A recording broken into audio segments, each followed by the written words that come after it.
Jacques Delors a été un des architectes de la construction européenne à la fin du XXe siècle.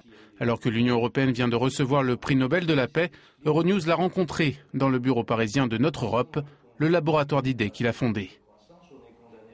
Vous vous rappelez du moment où vous avez eu la nouvelle que les comités norvégiens avaient choisi l'Union européenne pour le prix Nobel pour la paix? Quelle a été votre première pensée, votre première réaction?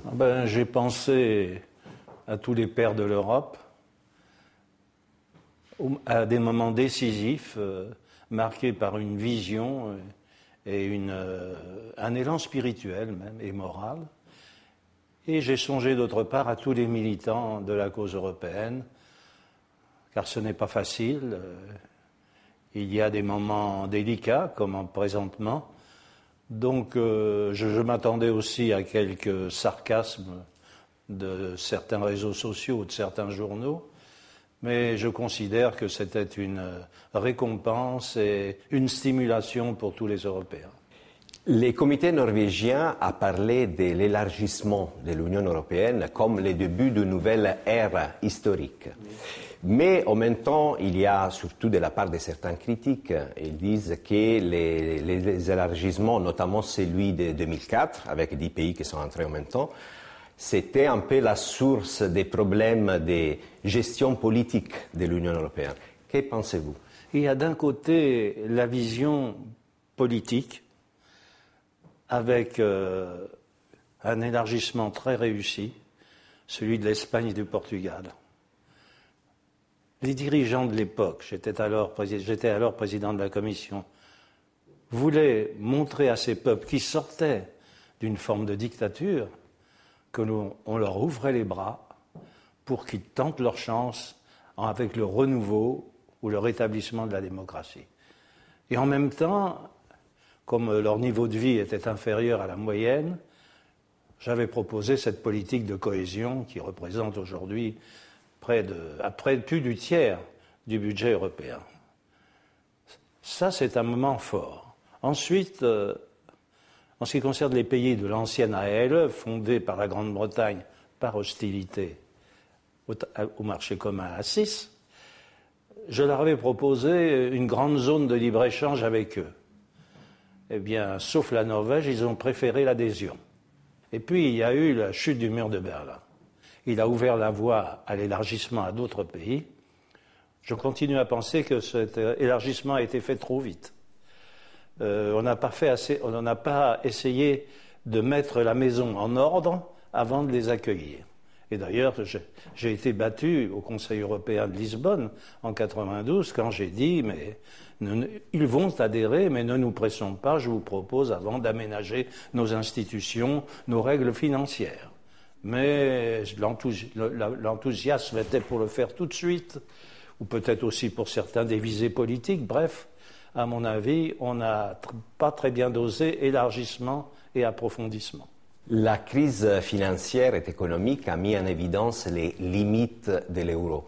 Finalement, l'adoption de la monnaie unique a été une bonne décision? Oui, a été une bonne décision, mais avec un vice de construction.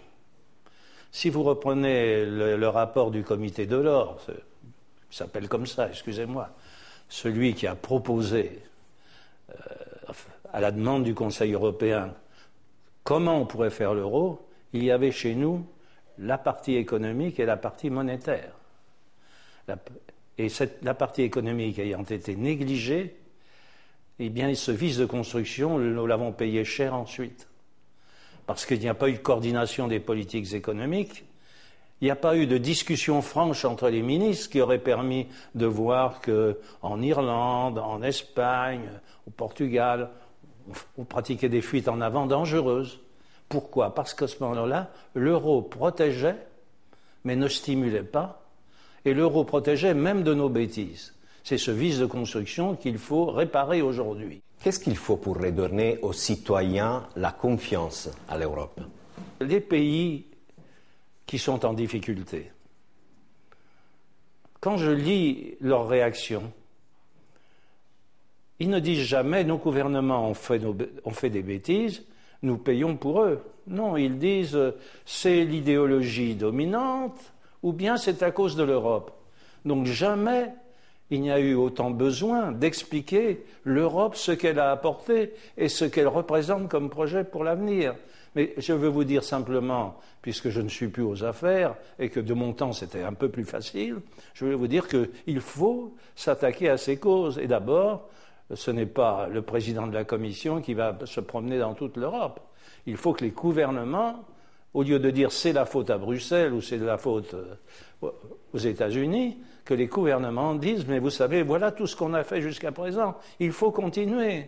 Et cela vous apportera du bien, tant du point de vue de la vie commune que du point de vue de l'emploi et du développement. Est-ce qu'on arrivera un jour à l'union politique? Pour l'instant, je ne la vois pas. Le schéma que je vois est le suivant.